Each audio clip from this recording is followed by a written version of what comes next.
And the Labour Party is urging the government to toughen its windfall tax on oil and gas corporation. It's very topical for us because our economics editor, Liam Halligan, went to Aberdeen this week, and he's reported back that it is having an impact on investment and production there with oil companies. What are we being told through this story?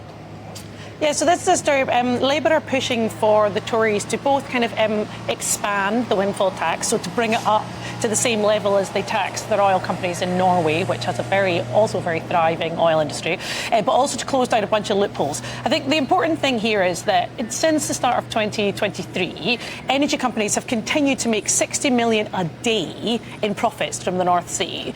And I think what's really key here is that last week we had the chief economist from the Bank of England telling people we just need to accept getting poorer.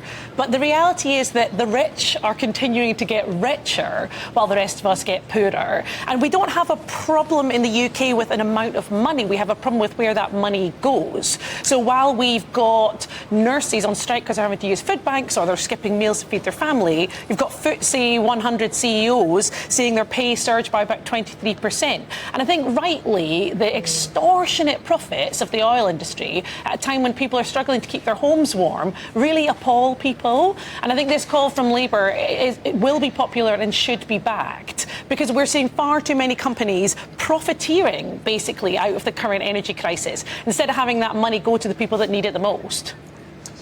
Yeah, I mean, my take... Yeah, and to update on that story that's in the newspapers, Martin, is that the oil giant BP have today beaten expectations by reaching a profit of close to $5 billion in the first 3 months of the year. That's around £3.44 billion.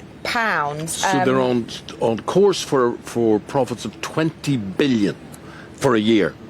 Yeah. Yeah. Which is extraordinary, isn't it, Martin? Yeah, I mean, the fact of the matter is we are giving so much money to the oil giants because we're reliant on importations, and that's the issue. Windfall taxes are already in operation, and there's been a huge amount of evidence that actually it's going to deter investment.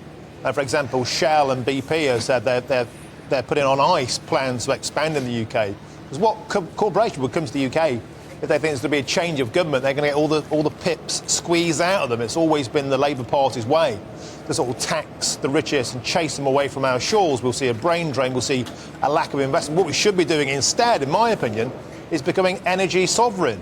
Let's go for some shale gas beneath our feet. The future's beneath our feet.